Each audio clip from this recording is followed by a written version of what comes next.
Live from downtown Detroit, home of WDIV and Click on Detroit, Local 4 News at 5 starts now. Major developments in the Warren de La Salle hazing investigation, why prosecutors have decided to drop all of the criminal charges in the case. Mara. Devin, both presidential campaigns are on the ground in Michigan as we speak, desperately seeking Michigan's Election Day voters. Okay, Mara, but we begin with breaking news in the battle against the coronavirus. A short time ago, state health officials issued new orders clamping down on gatherings and seating in bars and restaurants. These rules are going in place statewide and not just some regions. That comes amid a surge in cases over the past month. We bring in Rod Maloney, who's live now with more of the details of this latest order. Rod. Yeah, Devin, what we're seeing here is the Michigan Department of Health and Human Services picking up where the governor's executive orders left off. And one of the things that they see is these cases spreading, and they feel they've got to do something to try and stem that tide. MDHHS Director Robert Gordon today did two things to try and stop COVID-19 cases. First, he lowered gatherings at weddings, parties, banquets, and non-residential settings from 500 people down to 50, a 90% reduction. Gordon cites research showing you're 20 times more likely to contract COVID in these settings. Next, Gordon ordered Region 6, which is much of up North Michigan, Traverse City, Otsego County, and Sheboygan counties among many, to go from Phase 5 to Phase 4, which means all Michigan school children will now need to wear masks in class. The only way to beat COVID is to act on what we have learned already. Today's orders establish new requirements and set up a path for enforcement. The next order is a lot closer to home for many in that the state now wants any gatherings indoors, particularly in restaurants or bars, limited to 6 or fewer people. And when in a restaurant or bar or other public setting like this, the business owner is now required to take names and phone numbers of patrons to assist in contact tracing. MDHHS is saying it's reserving the right to enforce these orders, either criminally or civilly, with fines up to $1,000 and 6 months in jail. The heart of our effort to beat COVID will be in the hearts and minds of individual Michiganders of every race and politics choosing to protect human life and to act on the science. Now, the Department of Health Director, Robert Gordon, is telling us tonight that he believes it's the law that was put in place during the Spanish flu about 100 years ago that gives him the legal right and opportunity to do this, as he doesn't want to have to use jail and fines to make this thing work. But he says that's what he has to do. He also says that he wants to have some muscle against businesses, and they have the opportunity to lose a business license if they aren't enforcing these orders that have now been put out this afternoon. Back to you. So, Rod, the legislature has complained time and again that they haven't been consulted at all. What are you getting the take today on this latest set of orders? Well, they haven't been consulted essentially at all, and in fact, we're going to get some reaction to that coming up on Local 4 News at 6. All right, Rod, we'll talk to you then. Now to today's numbers, not good news. State reporting 3,675 new cases and 41 more deaths, and that is a new single-day record in the state of Michigan.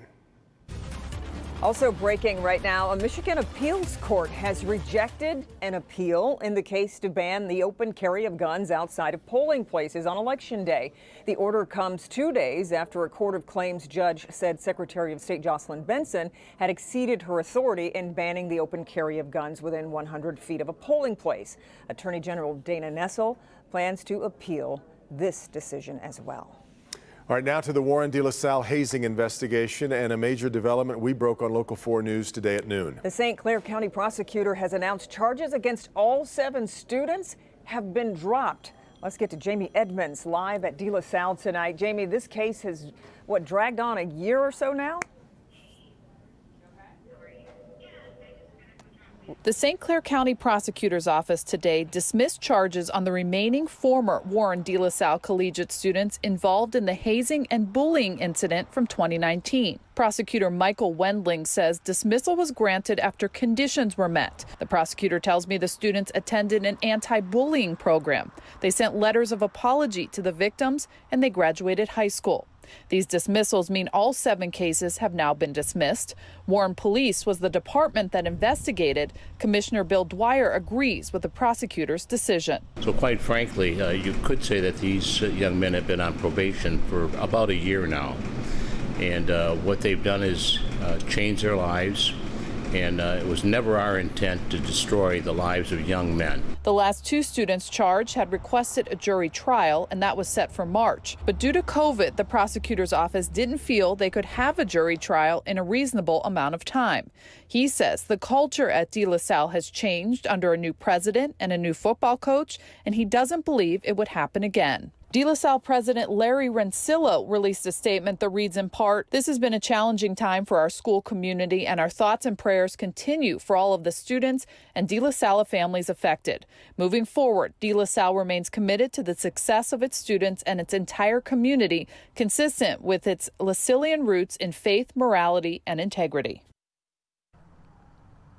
Yes, and this all started on October 31st, 2019, when it all came to light about hazing and bullying within the football program. The prosecutor, the police, the school see this as a resolution. Time to move forward. Most of those 7 students are now in college. Now, I reached out to the attorneys who represented some of those accused students. Did not hear back. And also when it comes to reaction from victims, they have never been named, so that was hard to find as well. Now, that's the latest here at De La Salle. Jamie Edmonds, Local 4. But Jamie, even with this latest news, this may not be the end of legal trouble for the school.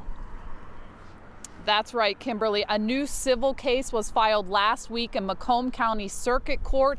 The defendants are the school board, the principal, the former president, and the plaintiffs are 2 of those 7 players. We've reached out to attorneys looking into details of what that case might be. Yeah. Back to you. And we'll stay on top of it. Jamie, we appreciate it.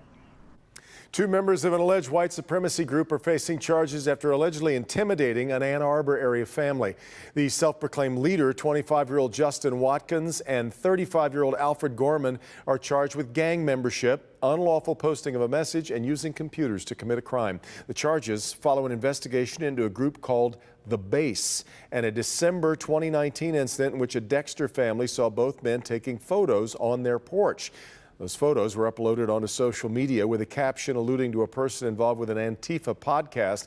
Coming up tonight at 6, we'll have reaction from the Anti-Defamation League on today's charges. Now to decision 2020, and for the 4th straight day, both presidential campaigns are zeroing in on Michigan. Today it was the surrogates' turn, ahead of both candidates coming back to Michigan in the next 48 hours in person. For the Biden campaign, it was Dr. Jill Biden making a number of stops in Michigan today, including one in Westland. And on the Trump side of the ticket, the president's children, Tiffany and Eric Trump, making separate stops in our state. Mara McDonald live tonight. All this attention from both sides showing us a lot about the importance of the state and also what the campaigns believe, Mara. I'll tell you what, Devin, there is no way this close to Election Day that both of these campaigns would spend this amount of time and this amount of money in this state if they didn't think it was up for grabs. You'd be forgiven if you were suffering from campaign whiplash. Already this week, the president has been here. The vice president made a stop, and Jill Biden is in Westland rallying voters this evening. Joe couldn't be more different from the man who holds the presidency right now. Donald Trump has spent a lifetime attempting to cheat his way into success. Tomorrow, President Trump returns to Oakland County. His son Eric is in Lansing right now, and his daughter Tiffany did a roundtable in Birmingham this morning, taking questions on her father's policies. I've seen what my dad has done, and through his ability to do opportunity zones, charter schools, things like that, have made such an impact from, inside a small city or a county or a town, and then it spirals out larger. All of this on top of a full schedule of campaign stops in Michigan last week. The intensity is only ramping up as we march toward Tuesday. Back here live, in my 30 years of covering politics in the state of Michigan, never has there been a presidential campaign battle fought like this one is right now in this state. We're live downtown tonight. I'm Mara McDonald. Back to you. Right. Okay, Mara, and the campaign visits are going to keep coming. So let's break down the schedule over the next few days. Tomorrow, President Trump will be holding a rally at Oakland County International Airport in Waterford. That's set for 1 o'clock. Then Saturday, Joe Biden will be holding a rally here in Michigan along with President Obama. And according to an AP report, President Trump will be holding a rally in Sterling Heights Sunday. But there's no confirmation on that yet from his campaign. Florida is the focal point of the race for the White House today, with President Trump and Joe Biden crossing paths in that all-important battleground state. President playing up a record growth in GDP last quarter just announced, downplaying the continuing economic ills and a record surge in new COVID cases. Alice Barr with the latest on the fight for every vote. Hi, Alice. Devin, Florida is often called the ultimate battleground state with a whole lot of electoral votes on the line. And especially for President Trump, it's a must-win. In presidential politics, all roads lead to Florida, and today the two campaigns converge there. President Trump and Joe Biden both rallying in Tampa, with their starkly different approaches to coronavirus on display. The president speaking to a tightly packed, mostly maskless crowd of thousands, touting a record-high jump in economic growth last quarter. We are doing great. Do you see the number today? 33.1 GDP, the biggest in the history of our country, by almost triple, right? Almost triple.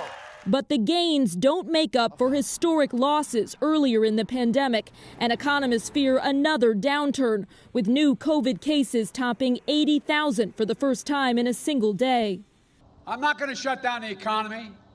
I'm not going to shut down the country, but I'm going to shut down the virus. Biden speaking to supporters in critical Broward County, the first of two socially distanced drive-in events. Recent polls show Biden with a 4-point lead in Florida. That's within the margin of error.